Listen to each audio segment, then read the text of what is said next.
Aksi Nadia Mustika Rahayu di TikTok membuat geger publik. Mantan istri Rizky Dangdut Academy itu mengunggah konten tentang mantan pacar di akun TikTok pribadinya @nadiamustika_official.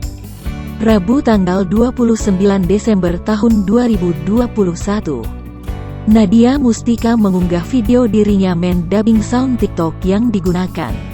Wanita kelahiran tanggal 16 November tahun 2000 itu seakan mengisyaratkan jika Rizky sudah menggandeng kekasih baru. Narasi sound tersebut mengingatkan tentang mantan. Pacar lo itu mantan gue. Jadi nggak usah bangga. Masa depan lo itu bekas masa lalu gue, tiru Nadia Mustika.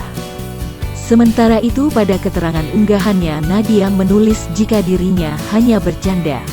Hihiu canda, tulis Nadia Mustika.